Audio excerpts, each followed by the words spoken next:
Salam semangat. Saya Wiwi Utami di channel Wiwi Utami. Hari ini akan menyampaikan materi tentang asuhan keperawatan anak dengan sindrom nefrotik. Nah, apa itu sindrom nefrotik? Kita akan bahas lebih lanjut berikut ini. Adalah penyakit dengan gejala edema, proteinuria, hipoalbumin, dan hiperkolesterolemia. Kadang-kadang juga terdapat hematuri, hipertensi, maupun penurunan fungsi ginjal. Definisi yang lain oleh Mansur Arif, silahkan dicek pada buku Kapitas Lekta. Kemudian menurut Suryadi, NS itu merupakan kumpulan gejala yang disebabkan oleh injuri glomerulus yang terjadi pada anak dengan karakteristik ada proteinuri, hipoalbumin maupun hipoprotein dan juga hiperlipidemia serta udem. Dan udemnya biasanya mulai dari wajah sampai dengan kaki, seluruh tubuh, bahkan disebut dengan udem anasarca. Tanda gejalanya seperti tadi ya sudah disebutkan. Penyebabnya digolongkan menjadi sindrom nefrotik bawaan. Jadi dibawa sejak lahir atau diturunkan. Kayak gitu ya. Berikutnya sekunder, sindrom nefrotik sekunder. Nah, ini biasanya terjadi setelah mengalami penyakit malaria. Setelah juga mempunyai penyakit lupus. Kemudian penyebab yang lain, glomerulonefritis akut maupun kronik, trombosis vena, renalis. Berikutnya yang nggak kalah pentingnya adalah penyebabnya bahan kimia. Seperti apa bahan kimianya? Garam emas, air raksa, trimetadion, paradion, penisilamin. Oleh karena juga penyakit yang lain misalnya amyloidosis ya, penyakit sel sabit, ini anemi ya, hiperprotein anemi, nefritis membranoproliferatif, hipokomplementemik ya, berbagai penyebab ini. Yang ketiga, sindrom nefrotik idiopatik. Sesuai dengan namanya idiopatik itu tidak diketahui penyebabnya. Berdasarkan pemeriksaan menggunakan mikroskop biasa maupun mikroskop elektron, Cak dan Kakak membaginya menjadi kelainan minimal A, nanti ada B, dan seterusnya. Pada mikroskop elektron akan tampak food prosesus sel epitel terpadu. Nah, ini pada ginjal akan tampak itu. Dengan cara imunofluorensasi ternyata tidak didapatkan IgG pada dinding kapiler glomerulus. Ini. Jadi pada histopatologinya, pada jaringan ginjalnya itu tidak ditemukan ini IgG. Kemudian nefropati membranosa. Apa itu? Yaitu suatu glomerulus keseluruhan menunjukkan penebalan dinding kapiler yang tersebar tanpa proliferasi sel. Biasanya prognosisnya ini kurang bagus ya menurut penelitian. Kemudian yang C, glomerulonefritis proliferatif. Ini tampak pus ya, tampak ada eksudat di pus ya. Terdapat proliferasi sel mesangial dan infiltrasi sel polimorfonukleus. Ada pembengkakan sitoplasma endotel dan menyebar ke seluruh ginjal kapiler ya, akhirnya mengalami penyumbatan. Terus tampak juga penebalan batang glomerulus. Terdapat proliferasi sel mesangial yang tersebar dan penebalan batang tubuler. Tampak seperti bulan sabit. Glomerulonefritis membranoproliferatif Pate, dan lain-lain merupakan proliferasi yang khas pada pemeriksaan mikroskopik elektron. Tampak juga glomerulosklerosis vokal segmental.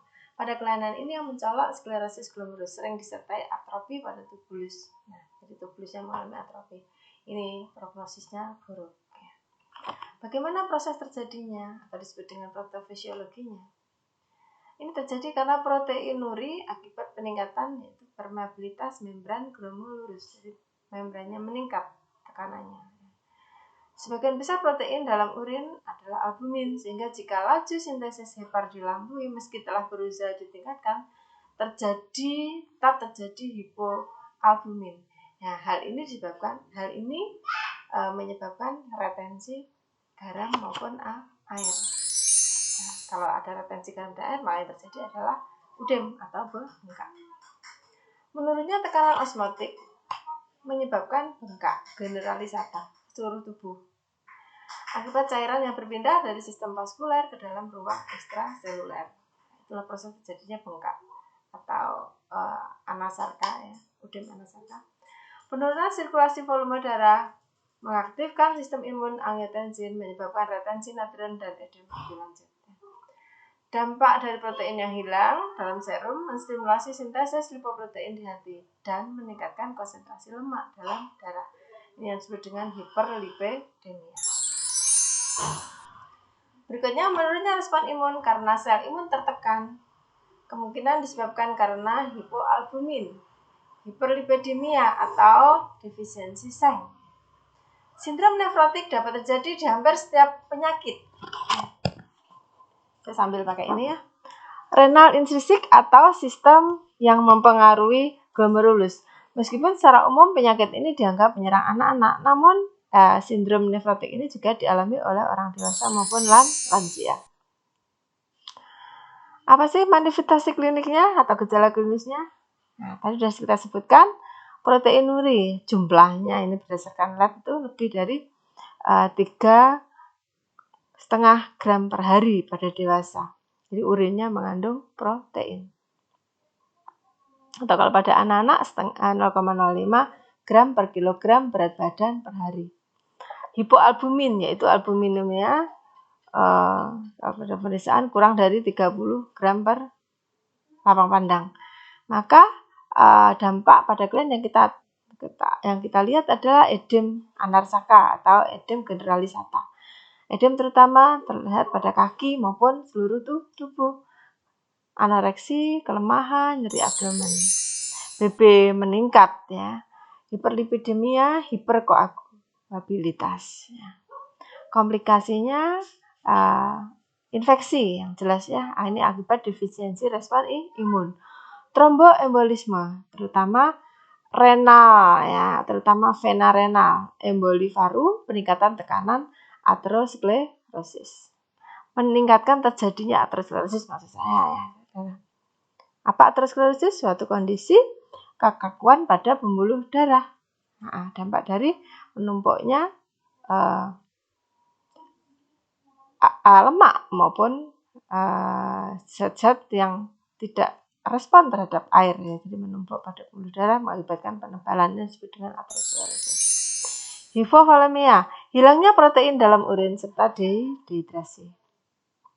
Pada pemeriksaan diagnostik adanya tanda-tanda klinis pada anak seperti tadi, ya, protein uri, albumin uri, ya, bengkak dan seterusnya.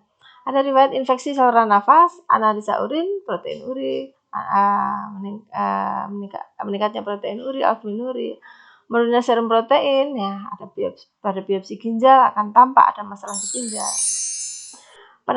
Penata laksanaan dan terapeutik itu harus diet tinggi protein, kolaborasi dengan tim gizi, diet rendah natrium, diet jika ada bengkak, pembatasan sodium jika ada hipertensi, antibiotik untuk mencegah infeksi, diuretik maupun terapi albumin, serta diberikan prednison 2 mg per kilogram per hari sesuai dengan program. Kemudian pengkajian keperawatan, kita mulai dari anamnesa, tentunya identitas pasien, kita cek, ya, serta riwayat penyakit yang dialaminya. Aktivitas dan istirahat ini menunjukkan kelemahan, sirkulasi, bisa menunjukkan juga adanya anemis ya. Integritas ego, kian cepat marah ya, coping tidak adekuat, eliminasi ya, urinnya banyak mengandung protein ya, albumin. Makanan atau cairan ya sedikit karena muntah, neurosensori ini ada masalah, misalnya kelemahan, ya. Nyeri atau ketidaknyamanan di perut, pernafasan, sesak nafas, ya. Rasa tidak nyaman dan menurunnya interaksi sosial. Ini pemeriksaan diagnostik, sekali lagi protein urin meningkat, urinalisis kita akan lihat kaselian dan granuler serta hematuri. Distik urin ya, hasilnya positif, berat jenis urin juga meningkat ya. Pada pemeriksaan darah albumin akan menurun, kolesterol meningkat, hemoglobin meningkat, LED meningkat, elektrolit serum bervariasi sesuai dengan keadaan maupun perorangannya. Pemeriksaan diagnostik kita akan biopsi ginjal untuk mengetahui patologis dari organ ginjal. Penata laksanaannya berikutnya adalah kelainan nefrot pada anak-anak dapat ditangani dengan kortikosteroid, saudara ya. Nah, dan perlu dikontrol ini. Pada orang dewasa, meminimalkan akibat hilangnya protein dan retensi urin tentunya harus dengan diet, ya. Pemberian obat hipertensi maupun diuretik. Ya. Untuk keperawatannya, jika terjadi kelebihan volume cairan yang berhubungan dengan peningkatan asupan cairan akibat kelebihan asupan natrium dan seterusnya, maka perlu dilakukan pemantauan balance cairan, kolaborasi ahli medis, kemudian nutrisi yang mengandung cairan harus dibatasi ya, intinya ada pembatasan cairan atau penghitungan cairan. Untuk intoleransi aktivitas ya, berhubungan dengan kelemahan ya, ini harus bed rest total ya, atau melakukan aktivitas sesuai dengan kemampuan. Gangguan rasa nyaman nyeri ya, kita anjurkan dengan relaksasi, tarik nafas panjang, distraksi, maupun tindakan-tindakan yang lain yang bisa memberikan peningkatan kenyamanan. Nah, demikian yang bisa saya sampaikan. Nah, ini adalah gambar nephrotic syndrome tanpa area orbital mengalami udem ya. Tubuhnya mengalami udem, pada laki-laki biasanya skrotumnya udem ya, sampai seluruh tubuh udem yang disebut dengan udem anasarca. Ini adalah gambar seorang anak yang mengalami nephrotic syndrome. Terima kasih, materi nephrotic syndrome sudah saya sampaikan, semoga bermanfaat. Selamat berkarya.